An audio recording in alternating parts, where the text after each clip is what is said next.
A very good morning to all of you. I, Garima Jain, Assistant Professor at DME Media School, welcome you to the BG Varghese series organized by Media School, Delhi Metropolitan Education, Noida, a premier college affiliated to Guru Gobind Singh Indraprastha University and approved by Bar Council of India. BG Varghese series are organized in the memory of Mr. BG Varghese, a senior journalist and a winner of the prestigious Ramon Magsaysay Award for Outstanding Contribution to Journalism. Media School has taken this initiative to create a much-needed industry academia interface and provide students with the opportunities to interact with the stalwarts from the media fraternity. The significance of great celebrations and ceremonies is amplified by the divine blessings of the Almighty. Before proceeding with this session, it's imperative that we seek the grace of the divine and offer our prayers for the prosperity and success of our endeavors.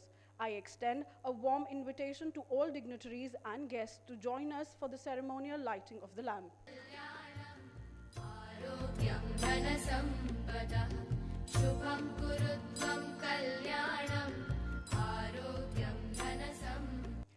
I'm honored to extend a warm welcome to Dr. Ravikant Swami, Director of Delhi Metropolitan Education, Dr. Parul Mehra, Head of DME Media School, Dr. Yamini Kullar, Academic Coordinator, Media School, and our distinguished guest for today's session is Mr. Aman Chopra, a prominent figure in the television news industry. Let's give a huge round of applause for all of them. I would request Dr. Ravikant Swami and Professor Parul Mehra to kindly felicitate our guest.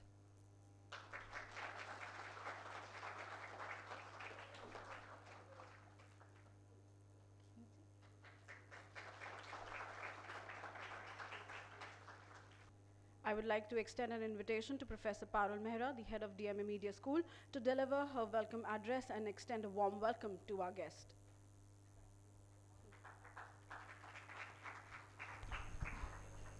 Our guest of honor, Mr. Aman Chopra, Director DME, Professor Ravikant Swamiji, our academic coordinator, Dr. Yamini Kullar, my dear colleagues and my dearest students, very, very good afternoon to all of you. Well, it gives me immense pleasure that DME Media School is taking the legacy forward of this series, BG Varghese lecture series. And I feel truly ecstatic to extend my warm welcome to very young and dynamic luminary from the fraternity of media. I want you all to give a huge round of applause to him. Mr. Chopra is covering political beat in India for more than 20 years now, and he has served top-notch media organizations of India like ABP News, Aaj Tak, and then Z News, and now Network 18 in a very senior capacities. And our institution, DME, Delhi Metropolitan Education, has a very long association with him. I would like to take a pride to tell you all that DME TV was incepted under the supervision of Mr. Chopra himself. So I welcome each one of you to our special lecture series, which is instituted in the name of a renowned journalist, Mr. BG Varghese. And this series was incepted way back in 2015. During all these years, we have invited many senior media professionals, experts, scholars, who have come here to deliver, a lecture on a very pertinent issue of that time. And particularly this time, the topic chosen by Mr. Chopra himself is about the ethics which are involved in the narrative building of journalism. And definitely, this is also one of the prominent topics of today's time. We all know that this is the age of information, and the narratives are often shaped and they are made on the clickbait allure of sensationalism. We all know that. And there the responsibility of the journalist increases. In India or any other part of the world, this has increased over a period of time, even if you pick up any time the history of journalism of India.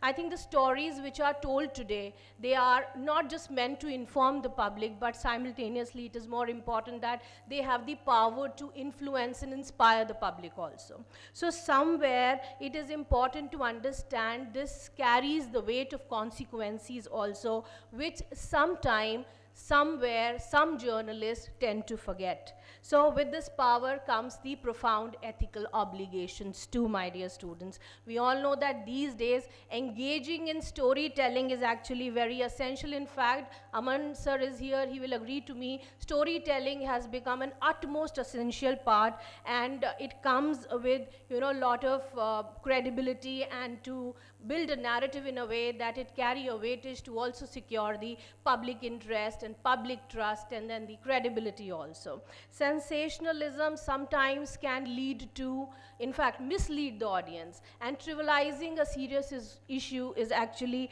what is very much happening. So instead of talking about the sensationalism and creating a narrative on that, it is good to craft narratives which are meant to inform and provoke the thought. So, but I also want to say that there is, because a media person himself is sitting here, so I must say that there is another side of coin also, which is about the economic pressure which media industry, you know, face every time. So media functioning and economic pressure should, and they both are very much, you know, closely interlinked to each other. But this is affecting somewhere the stories, the way they are reported, they are produced, and how they are disseminated to the public also. So not to speak more, I want to tell you that now we have Mr. Chopra himself, who will be discussing about these different aspects related to narrative building, the ethics associated with the narrative building, also simultaneously the economic pressures which the media organizations and the owners go through, and what are the challenges and opportunities the journalists face while being on the field. So thank you, Mr. Chopra, for sparing your precious time and agreeing on your promise to be here with all my students, and thanks to Professor Ravikant Swamiji also for joining us in this event. Thank you all my students. God bless. Thank you so much, ma'am, for introducing us with the topic. So without any further delays, I would request our guest, Mr. Aman Chopra, to kindly take the session forward, sir. नमस्ते जी, कैसे हैं आप सभी? अच्छा देखिए, informal session होगा, इतना गंभीर नहीं, आप आराम से एंजॉय करिएगा सेशन को। सेशन जो मुझे बताया गया वो है नरेटिव बिल्डिंग। एक तो मैं हिंदी में बात करूंगा आप सबसे, ठीक? Narrative building. अच्छा, इसको बहुत ही सरल शब्दों में अगर मैं समझाना चाहूँ, मैं एक उदाहरण हर जगह देता हूँ। वो आपने कहानी सुनी, अश्वत्थामा मारा गया लेकिन हाथी, सुनिए, कोई बताएगा मेरे को? उसमें नरेटिव बिल्डिंग समझ में आई आप में? कोई बताएगा? जब द्रोणाचार्य जी को ये सूचना मिली अश्वत्थामा मारा गया, लेकिन अश्वत्थामा हाथी मारा गया था। युधिष्ठिर जो है झूठ बोलने को तैयार नहीं थे। श्री कृष्ण ने बोला कि ठीक, तो उन्होंने ये युद्ध में बात फैलाई कि अश्वत्थामा मारा गया, लेकिन अश्वत्थामा नाम का हाथी मारा गया था। ये सूचना जब युधिष्ठिर ने कही युद्ध के मैदान में कि अश्वत्थामा मारा गया, ये सुनते ही द्रोणाचार्य ने हथियार त्याग दिए, शस्त्र त्याग दिए। आगे उन्होंने बोला था लेकिन हाथी, वो क्योंकि उन्होंने झूठ नहीं बोला, लेकिन हाथी के समय श्री कृष्ण ने शंखनाद कर दिया और पांडव हार गए। तो यही नरेटिव है, झूठ नहीं बोला। नरेटिव बिल्डिंग, अगर मैं एग्जाम्पल्स देकर आपको समझाने की कोशिश करूं, आप किस तरह की नरेशन करते हैं, पक्ष और विपक्ष, ठीक? प्रो किसी के पक्ष में और किसी के खिलाफ। जैसे डीएमई इंस्टीट्यूट है, चलिए एक और एग्जांपल देता हूं। डीएमई इंस्टीट्यूट है आप लोगों का, ये पूरे नोएडा का सबसे बेहतरीन इंस्टीट्यूट है, ये आप सभी मानते हैं? मेरे को लग रहा है नहीं मानते। मानते हैं आप सभी?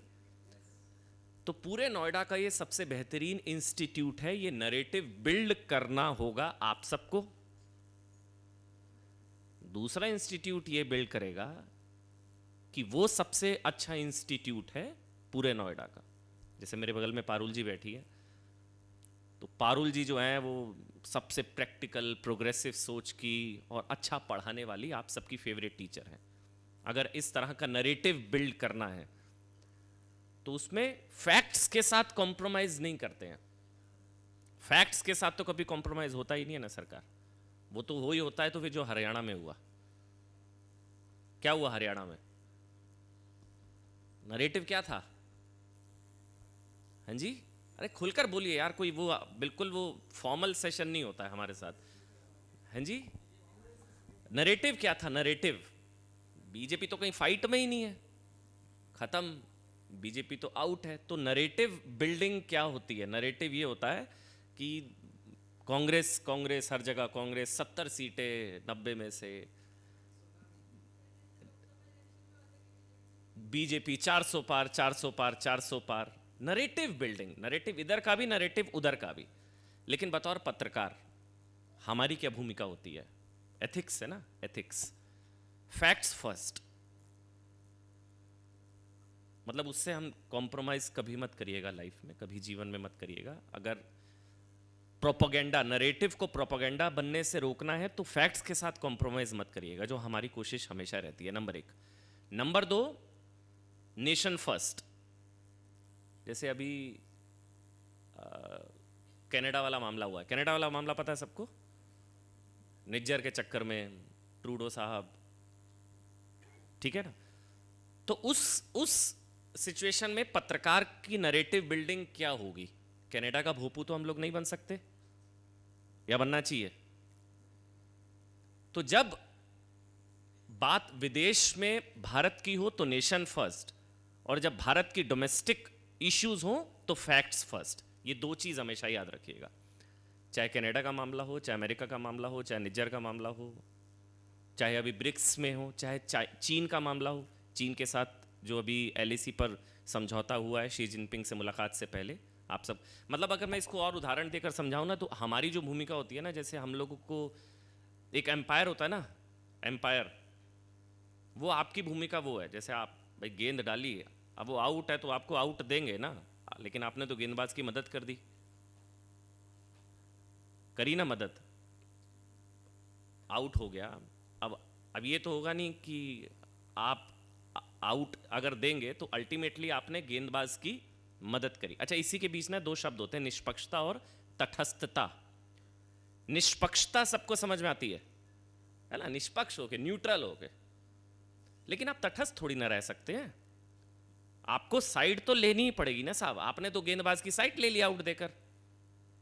आप कहेंगे नहीं, मैं तो निष्पक्ष पत्रकार हूं जी, ठीक है, अच्छी बात है, आप निष्पक्ष हैं। मैं बोलूं बाहर बारिश हो रही है, आप निष्पक्षता से कह दे बड़ी खबर आ रही है, अमन चोपड़ा कह रहे हैं बाहर बारिश हो रही है, बाहर बारिश हो रही है, तो बेवकूफ है ना आप। तो आप निष्पक्ष तो हैं, लेकिन तटस्थ, आपको सच भी तो बताना पड़ेगा ना कि अमन चोपड़ा का पकड़ा गया झूठ। तो वही एम्पायर की भूमिका होती है। नरेटिव बिल्डिंग की बात कर रहा हूं मैं, कि जब आप, एम्पायर निष्पक्ष है, कोई डाउट थोड़ी ना उसमें, तो तभी मैच हो रहे हैं, लेकिन वो तटस्थ नहीं है ना, उसमें तो आपको एक की साइड लेनी पड़ेगी। तटस्थ मतलब ना इधर का ना उधर का, लेकिन आपको सच के साथ तो देना पड़ेगा, तभी तो आपने आउट दिया, तभी तो आप उस भूमिका में आ पाए। अच्छा, आजकल क्या है, कहने को बहुत सारी कहानियां, मैं तो 1 घंटा बोलता रहूंगा, क्योंकि हम लोग यही रोज डील करते हैं। लेकिन आजकल क्या है, अब जो हम लोग सीख रहे हैं ना, वो अब जमाना अब हमारे हाथों से निकल चुका है। अब आप लोगों के हाथ में ना मोबाइल है, AI का ज़माना है, क्वांटम मतलब कंप्यूटिंग हो गया, एल्गोरिदम हो गया। अब हम लोग क्या, हम यहाँ से मुंह से बोलते हैं और कुछ बोला कि, और यहाँ पे जो है रील्स आनी शुरू हो जाती है उसी टॉपिक की। ये हो रहा है आप लोगों के साथ, ये होता है ना, ये नरेटिव बिल्डिंग होती है। इस पे कंपनियाँ हज़ारों करोड़ों रुपए खर्च करती है।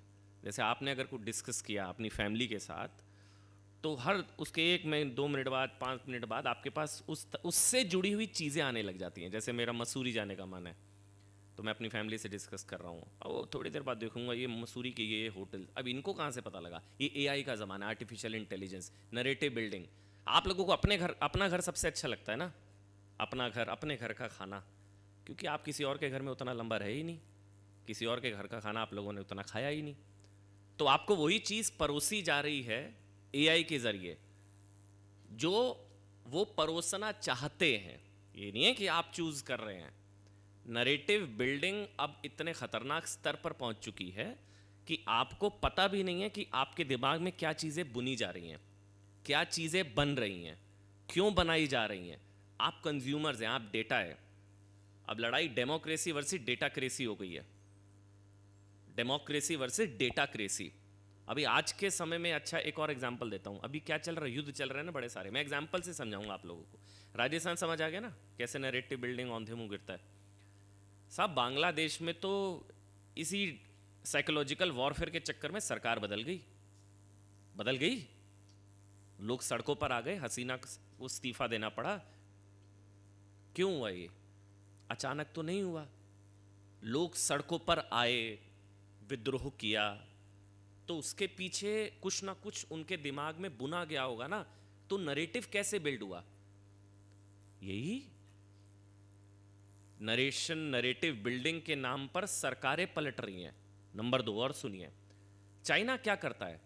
चलिए अभी जो युद्ध चल रहा है, रूस यूक्रेन का युद्ध चल रहा है, अगर मैं आपसे पूछूं आपके हिसाब से सही कौन है? सही कौन, मतलब रूस मार रहा है या यूक्रेन मार रहा है ना? रूस मार रहा है, बड़ा देश है। पीड़ित कौन है? तो यही तो आप लोगों के दिमाग में भी है। क्यों है मैं बताता हूं। रूस यूक्रेन में सारी एजेंसीज जो हैं वो वेस्टर्न मीडिया की हैं। अब इसको बहुत ध्यान से समझिएगा, सारा वेस्टर्न मीडिया, रॉयटर्स से लेकर जितनी न्यूज एजेंसीज हैं वो वेस्टर्न मीडिया है। वेस्टर्न मतलब अमेरिका। अमेरिका किसके साथ? यूक्रेन। तो आपकी नजर में पीड़ित कौन? समझ आया? न्यूज फ्लो उस तरह का होगा जिस तरह की चीजें आपको परोसने का टारगेट है। अब अगर वेस्टर्न एजेंसीज रशिया को पीड़ित बताकर तो खबर नहीं दिखाएंगी ना। वो तो अमेरिका, तो भाई जो वेस्टर्न नेशंस हैं they are anti Russia, they are with Ukraine. So सारी एजेंसी, सारी खबरें किस तरह की आएंगी? आप कुछ पूछना चाहते हैं जी? हाँ एग्जैक्टली। अच्छा तो आपको परोसा क्या जा रहा है? हम जब खबरों पर बैठते हैं हमको जो इनपुट आता है वो ये आता है साहब कि रशिया ने जो है यूक्रेन में घुस के इतने लोगों को मार दिया, ये कर दिया, वो कर दिया, वो कर दिया, ये कर दिया। इजराइल में 7 अक्टूबर को जो हुआ था उसकी कम बात होगी।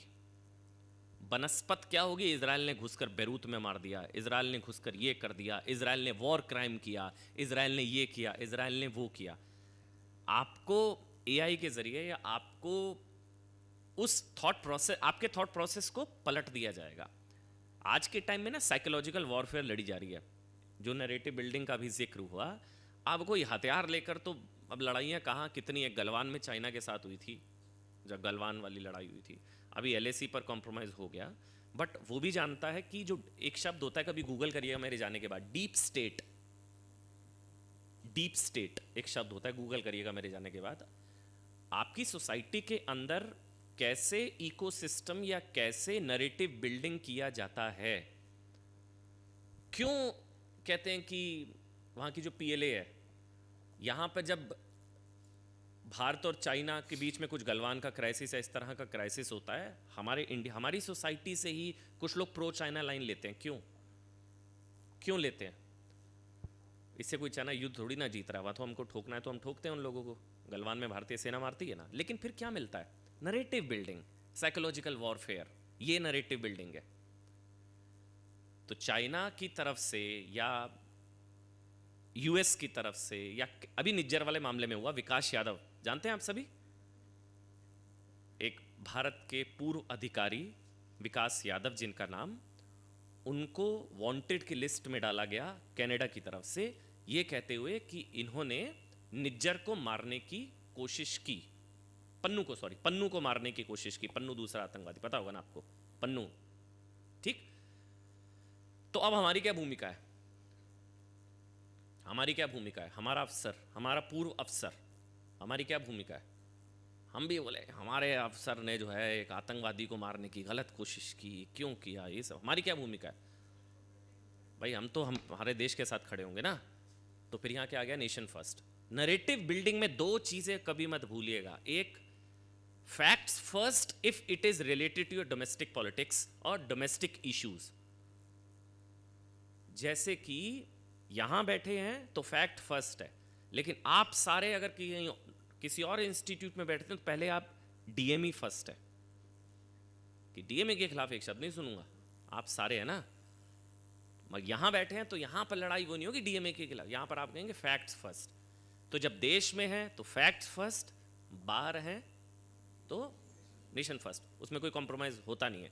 आप जो मर्जी खबर उठाकर देख लीजिए, लेकिन आजकल बस वही चीज़, एआई का ज़माना है, क्वांटम कंप्यूटिंग एल्गोरिदम इतना स्ट्रांग हो चुका है, आपको पता ही नहीं है क्या चीज़ें परोसी जा रही हैं क्या नहीं परोसी जा रही है। आपके थॉट प्रोसेस को पूरी तरह से पलट दिया जाएगा, बदल दिया जाएगा। अभी उन्होंने बोला यूक्रेन पीड़ित है, अच्छा इजराइल की जो लड़ाई चल रही है हमास के साथ, उसमें कौन पीड़ित है?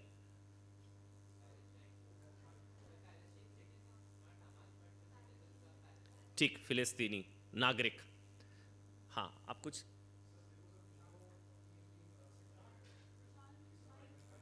हाँ जी हाँ जी हाँ जी। बिकॉज इसराइल के भी क्या कहते हैं सर्वाइवल की बात है, एंड पैलेस्टीन के भी सर्वाइवल की बात अब आ गई है, तो दोनों अपनी जगह सही हैं एक तरह से। तो ये कहना कि एक पीड़ित है वो चीज़ गलत है। ठीक, आपके हिसाब से और कोई कुछ कहना चाहेगा? हाँ, आप कहना चाहेंगे, आप बोल सकते हैं बिना माइक के मेरे ख्याल से। अच्छा अच्छा अच्छा, जी जी। पैलेस्टाइन के सिटीजन्स जो मर्डर हो रहे हैं, जो 40,000 सिविलियन मर्डर हुए हैं जिसमें से मेजॉरिटी बच्चे रहे हैं, तो they are the true victims. यहाँ पे 1.2 million Palestinians have been displaced. तो पैलेस्टाइन और इसराइल के बीच का जो वॉर है उसमें Palestine citizens are the true victims. और कोई? इसराइल इज अटैकिंग बेरूत के रेजिडेंशियल कॉम्प्लेक्सेस, तो दैट इज नॉट राइट वहाँ पे। और कुछ? Sir, I believe कि Israel is also facing some difficulties because of Hamas.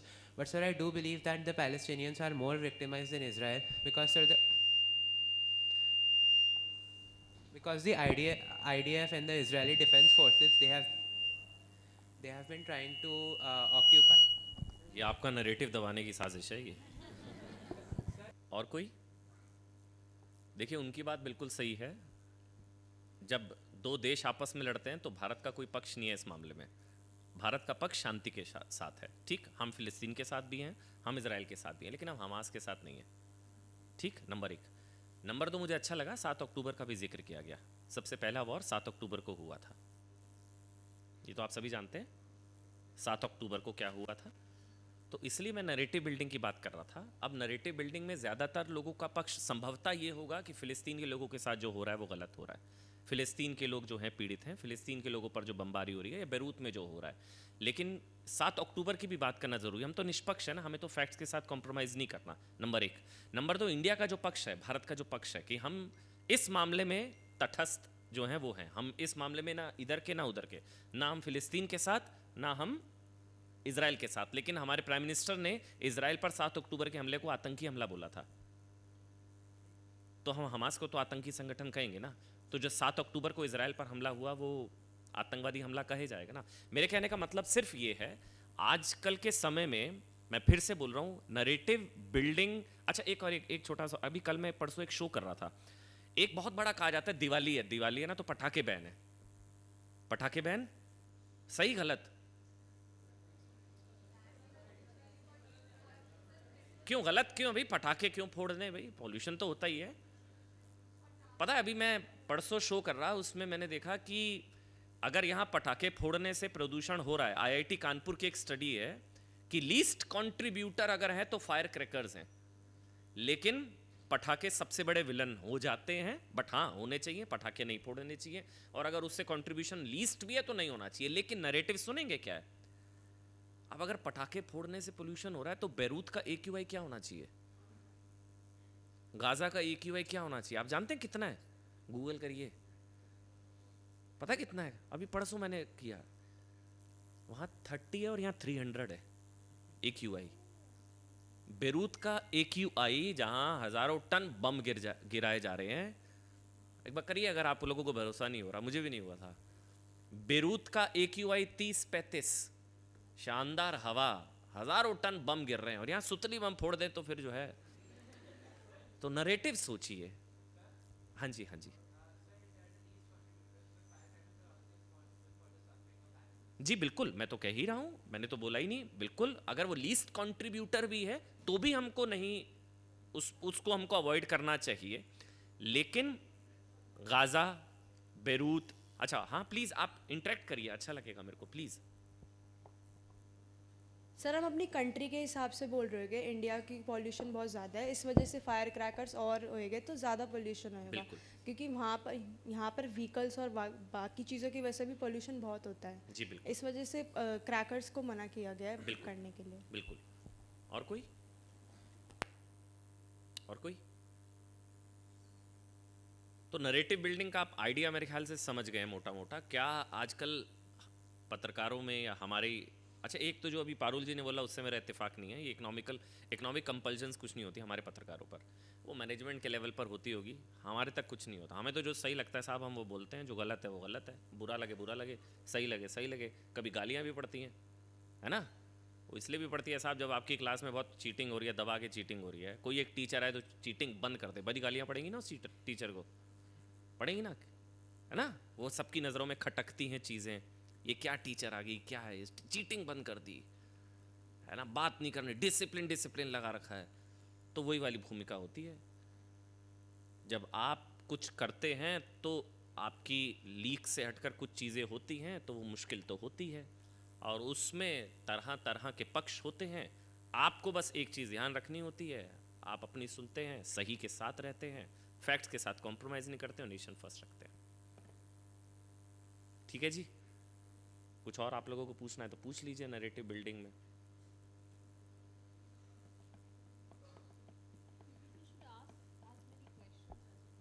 हाँ, क्योंकि बोलने पे तो फिर हम तो एंकर लोग हैं ना, हम पत्रकार, हम तो बोलते रहेंगे, एक घंटा फायदा नहीं है ना। Yesterday I was watching a video and that it was, जैसे कि आपने रशिया की बात करी और यूक्रेन की बात करी, तो दैट वीडियो शोड कि what role that Modi can play, कि हमने वो पूरा कैंपेन देखा था वॉर रुकवा दी पापा वाला, तो उसके बाद वो आया कि actually Modi can stop the war because there are things that are important, क्योंकि अगर देखा जाए तो India is the only country जिसका कोई चांस नहीं रहा इसमें। India has neither supported Russia and nor Ukraine, तो उन्होंने ईजिली कॉल आउट किया। तो क्या ये नरेटिव है टुवर्ड्स नरेंद्र मोदी की, क्योंकि इतना उनकी इंटरनेशनल इमेज डैमेज हो चुकी है पूरे लोकसभा इलेक्शंस में भी, या फिर ये सच में पॉसिबल है? आपका क्या नाम है? हार्दिक। देखिए, वॉर रुकवा दी पापा, ये नरेटिव है जो आपके जहन में है। आपने एस जयशंकर को सुना था, वॉर रुकवादी का ये मतलब नहीं है। वॉर रुकवादी में क्या हुआ था मैं बता देता हूँ। मैंने खुद सवाल पूछा था विदेश मंत्री से, तो ये जवाब आया था कि जब भारतीयों की एक बस निकल रही थी उस दौरान उस रूट पर, ये एस जयशंकर ने बताया था, उस रूट पर उस थोड़ी समय के लिए वहाँ पर शेलिंग रोकी गई थी। तो ये नहीं है युद्ध खत्म करवा दिया, अब वॉर तो रुकी। मतलब जिस तरीके से उसको इंटरनेशनल मीडिया ने परसीव किया और उसका जिस तरीके से नहीं, ऑपोजिशन ने मुद्दा बनाया, तो जी। वो नैरेटिव हम कह सकते हैं। जी, क्योंकि exactly। इंटरनेशनल मीडिया में अगर देखा जाए तो बहुत स्थिति खराब हो गई है नरेंद्र मोदी की। अच्छा। पूरे लोकसभा के दौरान हमने देखा कि इंटरनेशनल मीडिया ने काफी ओपनली आके कॉल आउट किया because of communal hate that he spread through his भाषण एंड ऑल। तो उसके बाद क्या ये एक्चुअल में ये नैरेटिव चल रहा है उसके बाद नरेंद्र मोदी की छवि सुधारने के लिए, कि क्या नरेंद्र मोदी सच में ये वॉर रुकवा सकते हैं? क्योंकि हमने देखा है कि वो रशिया गए, उसके बाद यूक्रेन गए, अभी वो हाल ही में यूएसए भी गए। देखिए इसमें मैं एक चीज़ अब बतौर पत्रकार मैं फैक्ट्स पर रहता हूँ। वॉर रुकवा दी नहीं रुकवा दी उस पर ना जाते हुए, पूरी दुनिया में एक देश कोई ऐसा जिस पर दोनों देशों को भरोसा, रूस और यूक्रेन, कौन सा है? अभी मैं पढ़ रहा था कि अभी यूक्रेन से जेलेंस्की से मिलकर आते हैं, फिर रूस में जाते हैं, पुतिन के साथ बैठते हैं, फिर जेलेंस्की, फिर यूक्रेन, फिर जेलेंस्की, फिर रूस, इजराइल, ईरान, अभी ईरान अभी मिले ब्रिक्स में। कोई एक देश ऐसा, या तो कोई इस तरफ है या तो कोई उस तरफ है। भारत का स्टांस आपने कहा कमजोर हुई है, वो आपकी राय हो सकती है, वेलकम है, लेकिन कोई पूरी दुनिया में शायद भारत ही ऐसा देश होगा जो पुतिन के साथ भी बैठकर, जिसमें पुतिन कहते हैं कि मेरी और मोदी की ऐसी केमिस्ट्री है कि हमको अनुवादक की जरूरत नहीं है। वो वीडियो देखा आपने? तो वो पुतिन तो के सर साथ यूक्रेन है। ने भी यही बोला है कि this might be a case कि दे वांट कि India to mediate Exactly. This That's what I'm saying. Conversation. That's what I'm saying. Bharat इकलौता ऐसा देश है, चाहे ईरान, आपको पता है इजराइल के साथ हमारे डिप्लोमेटिक टाइज नहीं थे कितने सालों तक, ये तो आप लोगों को पता होगा। क्यों? यस, पैलेस्टीन, फिलिस्तीन, मुस्लिम वर्ल्ड की वजह से इजराइल को हम लोगों ने, हमारे लिए एग्जिस्ट नहीं करता था, ये बहुत कम लोगों को पता है। ठीक, आज क्या स्थिति है? हमारे इजराइल के साथ संबंध बनाने से क्या ईरान के साथ खराब हो गए? क्या फिलिस्तीन के साथ खराब हो गए? नहीं ना। तो जो सवाल उनका था, भारत आज इजराइल के साथ भी बैठता है, नेतन्याहू से भी, वो यहाँ भी आते हैं, और ईरान के साथ भी, यूक्रेन के साथ भी, रूस के साथ भी। तो अगर भारत की स्टैंडिंग अगर कमज़ोर होती, नंबर 1, तो क्या ये होता? नंबर 1। नंबर 2, मेरा एक सवाल है, इसको अन्यथा मत लीजिएगा। आपके घर में आपके पिता से बहस हो तो आप पड़ोसी को बाप तो नहीं बना लेते ना? भाई हमारे घर की लड़ाई हम आपस में लड़ेंगे, तू कौन होता है मैं सुनाने वाला? मैं बोल रहा हूँ अन्यथा मत लीजिएगा, मैंने पहले ही क्लियर करा। जब आपकी घर में हमारे इंटरनल इश्यूज है ना, भाई राहुल सही, मोदी सही, ये सही, वो सही, हम आपस में लड़ लेंगे। बाहर के देश अगर हमको लेक्चर दे रहे हैं और आप उनकी जुबान बोल रहे हैं, तो फिर तो यही बात होगी ना सर, कि आपके पिता से, हाँ जी प्लीज़, ये थोड़ी गर्म हो रही है बहस। सर लाइक अगर हम लाइक कोई हमें क्रिटिसिज्म दे रहा है एक, तो क्या हमें लेना नहीं चाहिए उसके ऊपर, हमें डेवलप नहीं करना चाहिए अपने आप को? बिल्कुल, ये बहुत अच्छी सवाल है। मैं फिर आपसे पूछता हूँ, क्रिटिसिज्म अगर वो फैक्ट बेस्ड है, नरेटिव ड्रिवन नहीं है, प्रोपेगेंडा बेस्ड नहीं है, नंबर 1। नंबर 2, सवाल होगा ये कैसे तय होगा? ये कैसे तय होगा कोई बाहर का देश आकर? अच्छा एक चीज़, चलिए मैं एक सवाल पूछता हूँ। अभी ना जो क्रिटिसिज्म का जिक्र हुआ, अभी इजराइल ने बेरूत में बमबारी की, ठीक, इजराइल ने घुसकर मारा। इजराइल के अंदर किसी ने इस तरह का सवाल पूछा, क्यों मारा, किस लिए मारा, मारा नहीं मारा, किसी ने पूछा? उनके लिए कंट्री फर्स्ट है साहब। हमारे यहाँ क्या होता है ना, मानवाधिकार पहले आ जाते हैं, ह्यूमन राइट्स पहले आ जाते हैं। तो मेरी नज़र में, हो सकता है मैं गलत हूं, आपकी राय अलहदा इत्तेफाक रख सकते हैं आप सभी, लेकिन मेरी नज़र में बाहर का मामला है, जब कोई बाहर का सुनाएगा तो मेरे लिए नेशन फर्स्ट है, चैप्टर क्लोज। मैं मानता हूं ये चीज़। हो सकता है आपकी राय अलग हो, सही बात है कि वही अगर वो कंस्ट्रक्टिव क्रिटिसिज्म है तो हम लोगों को सुनना चाहिए, ये बात आपकी सही है, हम सुनते भी हैं, ऐसा नहीं है। लेकिन अगर कोई हमारे अधिकारी को मोस्ट वांटेड लिस्ट में डाल देगा, अच्छा ये बहुत गंभीरता से इस पर बोलिएगा, पन्नू कौन, आतंकवादी है ना? हमारा कोई पूर्व अधिकारी बाहर, अभी कितने मर रहे हैं ना पाकिस्तान, जगह जगह देशों में कोई आके मिस्टर अज्ञात आके मारे जा रहा है, कितने दुश्मनों को मार रहा है। वो कहीं पकड़ा जाए, कोई है, हमारा नहीं है, मैं नहीं बोल रहा हूँ हमारा है, लेकिन अगर कोई हमारे देश के पूर्व अधिकारी को कोई दूसरा देश ये कह दे कि ये जो है ये मोस्ट वांटेड है और इसने प्लॉट किया, तो आप भी शुरू हो जाएंगे क्या? उसके सुर में सुर, वो कंस्ट्रक्टिव माना जाएगा साहब? वो तो आप ही के लिए मार रहा है ना, अगर मार रहा है, वैसे तो नहीं मार रहा। हम भारत इन चीज़ों में नहीं पड़ता, सोवरेंटी तो सारे देशों की संप्रभुता वो ज़रूरी है, लेकिन फिर उसको क्रिटिसिज्म मानना, अगर कनाडा कह रहा है कि इंडिया जो है ना हमारे यहाँ घुसकर जो है ना पन्नू को मारने की कोशिश कर रहा है, तो हम क्या करेंगे? क्या करेंगे? इंडिया की बात, वो पन्नू की बात सही, कनाडा सही कह रहा है, भारत को ये नहीं करना चाहिए। कुछ लोगों ने कहा है, आप लोगों को पता है ये सब, कहा है कि भारत की बदनामी हो रही है ये सब करने से, कहा है कुछ लोगों ने। अगर एक टेररिस्ट को मारने की प्लॉटिंग हो रही है तो क्या ज़रूरत है भारत को ऐसा करने की? रिश्ते खराब हो रहे हैं, ये है वो है, वो ये नैरेटिव बिल्डिंग है।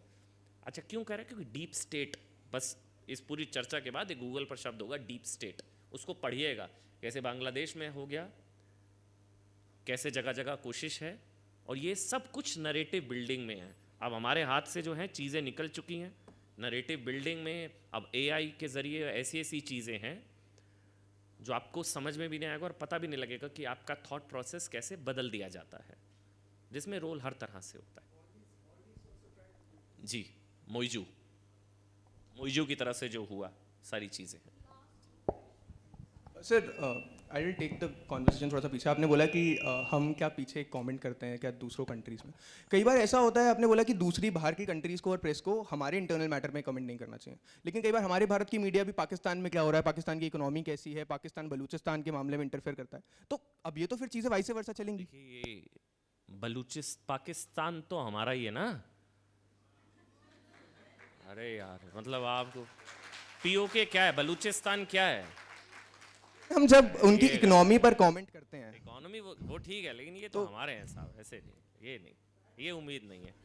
बोल बट दिया। पीओके में भी जो वो कर रहे हैं वहाँ पे कश्मीरीज को निकाल के वहाँ पे पंजाबीज को सेटल करना, और बलूचिस्तान में भी इलीगली बलूचिस्तान को ऑक्यूपाई किया था वॉर के थ्रू, और वहाँ पे भी जो वो वॉर क्राइम्स कर रहे हैं, तो उन चीज़ों को हाईलाइट करना गलत है क्या? ठीक, हाँ तो मतलब नरेटिव बिल्डिंग है, बेसिकली नरेटिव बिल्डिंग है जी। हाँ जी, हाँ जी। What is oversimplified about AI issue in the narrative media phase? Importance जी बहुत ज़रूरी है, इम्पोर्टेंस अभी है। हम लोग अच्छा, हाँ जी, हाँ जी, हाँ जी, हाँ मैं सवाल समझ गया, मतलब उसकी महत्ता के बारे में, इम्पोर्टेंस ऑफ एआई बहुत ज़रूरी है। मैंने तो इसलिए आपसे जब बातचीत की शुरुआत की तभी मैंने एआई से ही की थी। अब हमारे हाथ से चीज़ें बहुत निकल चुकी हैं, हम लोगों का फोकस चैनलों से ज़्यादा डिजिटल पर रहता है, सोशल मीडिया पर रहता है। आप अच्छा बस एक आखिरी में एक चीज़, हाँ इस पर फोकस करिएगा, इंडिया को कोई अपना इंडिजीनियस प्लेटफॉर्म नहीं है, आप लोगों को पता है? ट्विटर, फेसबुक, यूट्यूब सब तो बाहर के हैं, हमारा क्या है? तो फिर आप लोगों को, अब पहले वो ईस्ट इंडिया कंपनी ने हम पर राज किया ना, और अब ये ईस्ट इंडिया बाहर बैठकर सारा नरेटिव आप लोगों का। अभी बीच में खबर आई थी कि इलेक्शन के दौरान भी ट्विटर, फेसबुक, ये सारी चीज़ों के ज़रिए आपको जो है प्रभाव डालने की चुनावों में कोशिश हुई थी। कैसे कर लेते हैं ये लोग? वो इसलिए कर लेते हैं क्योंकि ये सारे बाहर के, हमारा इंडिजीनियस कोई प्लेटफॉर्म है ही नहीं। हम लोगों को लगता है ट्विटर पर ये ट्रेंड कर रहा है, यही होगा, वो करा रहे हैं, बाहर उनके इंटरेस्ट हैं, हमारा तो कुछ अपना है ही नहीं। हम लोग पागल हो रखे हैं फेसबुक के चक्कर में, ट्विटर के चक्कर में। हमारा इंडिजीनियस अपना प्लेटफॉर्म होना चाहिए, भारत का स्वदेशी आत्मनिर्भर सारी चीज़ें हमारा होना चाहिए, जो कि नहीं है, जो एक मिसिंग है, जिस पर शायद हमको ध्यान देना चाहिए। नैरेटिव बिल्डिंग की अगर बात की जाए तो, क्योंकि अगर एआई की बात है तो हाँ एआई बहुत ज़रूरी है, आर्टिफिशियल इंटेलिजेंस, और अब एआई पर बहुत फोकस है। हम लोगों का फोकस भी ज़्यादा सोशल मीडिया पर रहता है, क्योंकि आजकल आप लोग खबरों के लिए चैनल तो मेरे ख्याल से कोई देखता नहीं है, मैं खुद नहीं देखता। हम लोगों को भी ज़्यादा जो है वो social media, explainers, reels, podcast, है ना, ये सारी चीज़ें हैं। जेन एक्स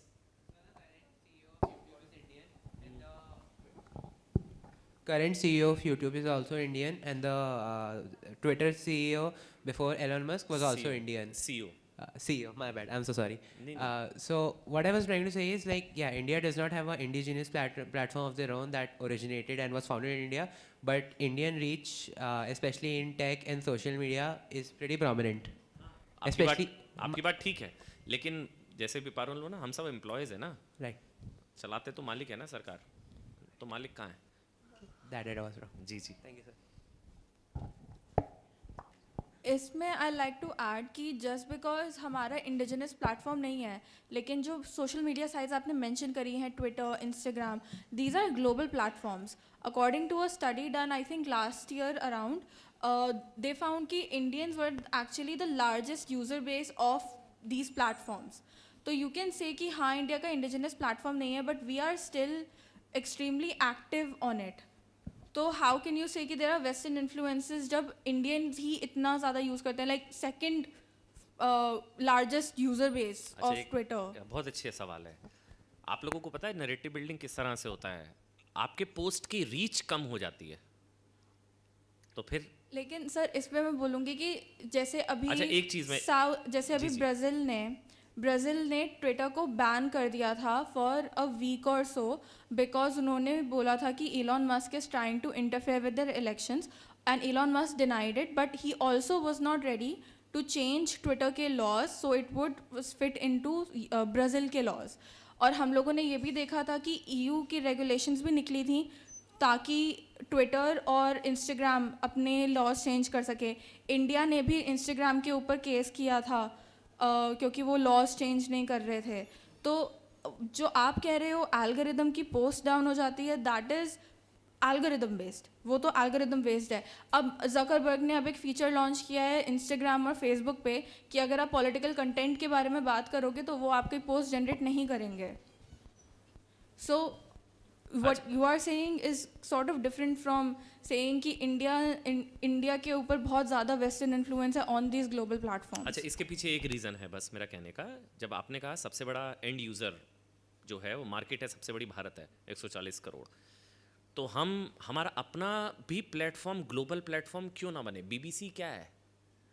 क्यों बीबीसी? हमारा व्योन है। तो मैं बस वो कहने की कोशिश कर रहा हूँ, हमारा प्लेटफॉर्म क्यों नहीं ग्लोबल हो सकता? हमारी निर्भरता तो है ना। अल्टीमेटली कोई आपके घर में आकर बिजनेस कर रहा है, अच्छा हाँ, उदाहरण के साथ कोई आपके घर में आकर बिजनेस कर रहा है, उसके नियम चलेंगे, आपके घर के नियम चलेंगे, हमारे घर के नियम चलेंगे ना। आप आके हमारे घर में धंधा कर रहे हैं तो हमारे बिजनेस चलेंगे, हमारे रूल्स चलेंगे। इसलिए रविशंकर प्रसाद वाला जो आप जिक्र कर रही थी, केस हुआ, इंस्टाग्राम, ट्विटर, सारी चीज़ें हुई थी क्योंकि नैरेटिव बिल्डिंग उस तरह की हो रही थी। हमारे यहाँ आकर किसान आंदोलन इतना बड़ा हो जाता है, कनाडा में जब किसान आंदोलन होता है उसको वो गायब हो जाता है। आप तो वो चीज़ इसलिए ज़रूरी, एक बस मेरा पर्सपेक्टिव है कि जब हम 140 करोड़ सारी चीज़ें हैं तो हमारा इंडिजिनस प्लेटफॉर्म ग्लोबल क्यों ना हो? हम इन्फ्लुएंस करें ना चीज़ें, वो कैसे इन्फ्लुएंस करें, और वो होती हैं, वो फैक्ट है जिसके कई सबूत भी आ चुके हैं। वही नरेटिव बिल्डिंग के इर्द गिर्द ही बस मैं बात कर रहा था।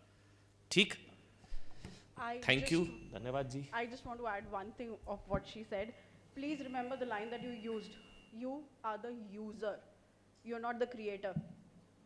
Think of that. आप वो देख रहे हैं जो आपको दिखाया जा रहा है. So we are on the other side. So think of that as well. But with this, thank you so much, sir, for such an interesting session.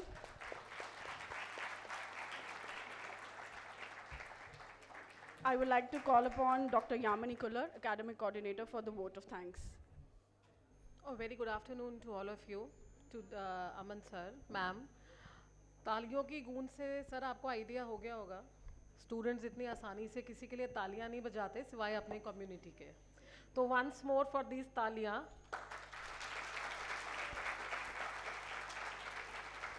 इस तालियों की गूंज से ही हमें आइडिया लग गया है कि they have enjoyed the session a lot. In fact they have participated also whole heartedly, जिसको जितना मालूम था, जैसे मालूम था एक निष्पक्ष, जिसे आपने वर्ड बोला था कि प्लेटफॉर्म मिला जिस पे स्टूडेंट्स ने अपनी बातों को रखा और अपने ये जो उनका सोचना था उसको भी चेंज किया हो सकता। कभी क्या होता ना, हम लोग भी जब ऐसे बैठते थे उस तरफ 18-20 साल पहले, बड़ा बोरिंग हो जाता था लेक्चर। हम लोग ये थे कब ख़त्म हुआ जाए यार, ख़त्म करें, है ना, छुट्टी उट्टी हो जाए, घूमे फिरे। तो भाई मेरी कोशिश बस ये रहती है जब इस तरह का मैं लेक्चर लूँ, किताबी ज्ञान नहीं, प्रैक्टिकल इंपॉर्टेंट होता है। किताबी ज्ञान तो आप सबको यहाँ मिल ही जाएगा। तभी सर मुझे लगता है कि तालियों से पता लगा कि तालियां ज़्यादा थी जितने स्टूडेंट्स बैठे उनके मुकाबले। So I think this was one of your favourite lecture series which we have attended till yet. And sir मैं आपका तहे दिल से धन्यवाद करना चाहूँगी। आई नो कि आप बहुत बिजी पर्सनैलिटी हैं, but still you have taken time. अच्छा, ये भी नैरेटिव है, बिजी है, कोई बिजी नहीं होते यार, ये भी नैरेटिव होता है, मीडिया वाले बड़े बिजी हैं, बहुत बुरा हाल है, टाइम नहीं है, ये है वो, ऐसा कुछ नहीं है। ये सिर्फ वहाँ परसेप्शन बनानी पड़ती है इस तरह की, बिजी है बट हर कोई टाइम मैनेज करता है। तो सॉरी टू से मैम, बिजी वाला वो नैरेटिव, ये भी नैरेटिव है ना, अमन जी आए हैं बिजी होंगे, ऐसा कुछ नहीं है। हम लोग भी सब समय होता है, सब समय निकाला जाता है, मैनेज किया जाता है, ये भी नैरेटिव में आता है, इसलिए मैंने सॉरी। स्टूडेंट्स के भी बहुत नैरेटिव होता है सर, इनको लगता है आखिरी में पढ़ के पास हो जाएंगे, सब वही फॉलो करते हैं, सीनियर्स की बात फॉलो करते हैं, फैकल्टी को सुनते नहीं है कि इन्हीं की बदौलत सब कुछ हो जाएगा। So there are many narratives in our life also which we are following, and still we used to follow it from our parents, from our family, and from the college, and from profession and world, society, everything.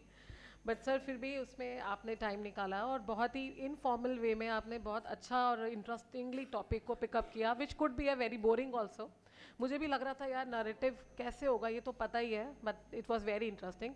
Thank you Parul ma'am again. Parul ma'am is the one who she was the one who is coordinating with the people, who is always deciding कि हमें क्या करना है, किसको बुलाएं, students के लिए क्या इंटरेस्टिंग रहेगा।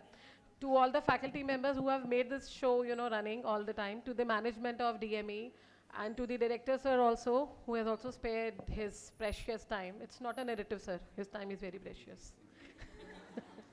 Thank you to all students for staying here. Thank you sir.